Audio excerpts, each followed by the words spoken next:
we've got an NIL case. We've been working on this. We got one, and it's women's basketball, and the penalty's small. And we're not disassociating a booster. It's like, oh, build up. Here we go. Oh, no, not really that much. Just to circle back quickly to this Miami Cavinder twin NIL ruling, the women's basketball coach at Miami suspended 3 games. It is the first NIL infraction ruling. What do you think this signifies, Ross? Well, I think that it certainly at least tells us that the NCAA is pursuing NIL-related infractions and potential violations.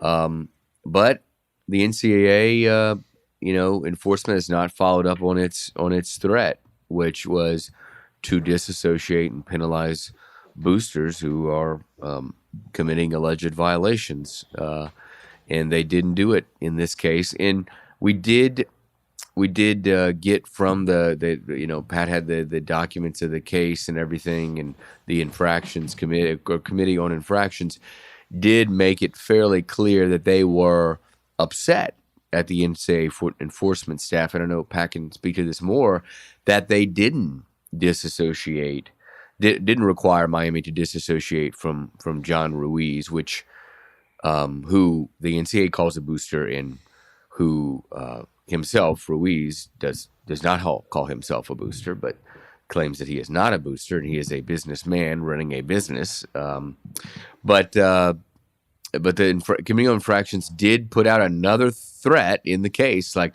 we will penalize boosters. We didn't do it here. We were a little troubled that it wasn't done here, but we're going to do it. So more threats put out. But I do think, just from talking to people in the NIL community, it did get people's attention. There's no doubt that it got collectives and boosters and CEOs' attention, that the NCAA did come out with something, because I do believe that a lot of people in the NIL industry thought there would never be any kind of enforcement on NIL. There would never be any kind of real ruling.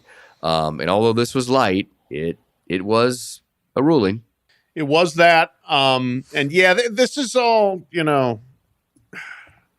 we'll see if the NCAA can actually, pull itself together to an extent where it can effectively, quote unquote, police this space, however much it really needs to be policed. But if the rule is no recruiting inducements in terms of pay for play from boosters, then there's that rule's being broken left, right, and center, all over the place.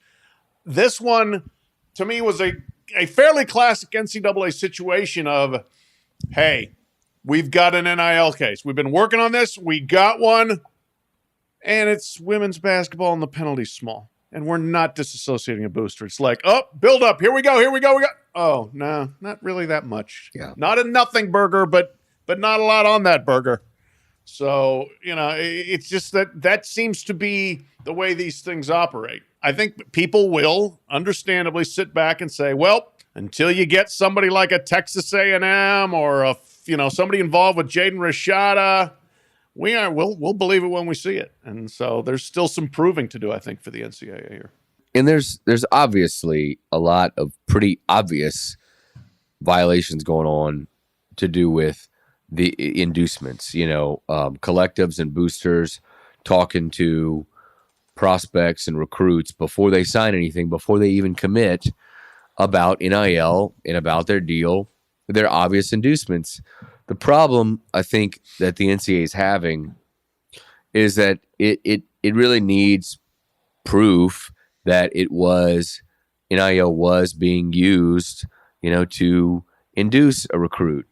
And actually, this case with the Cavinder twins, right, they specifically said in the case that they found that, at the dinner that they had at the boosters had, John Ruiz's house, NIL wasn't discussed, and they didn't go to the school for NIL reasons. They specifically said that. So this is more like, and I think this was used in this term was used in the case, was an NIL adjacent case, because in a lot of ways it wasn't really an NIL case because they weren't induced. They didn't, NIL wasn't an inducement to get them to come to the school. But we know that is happening, and I do believe NCAA enforcement is pursuing those.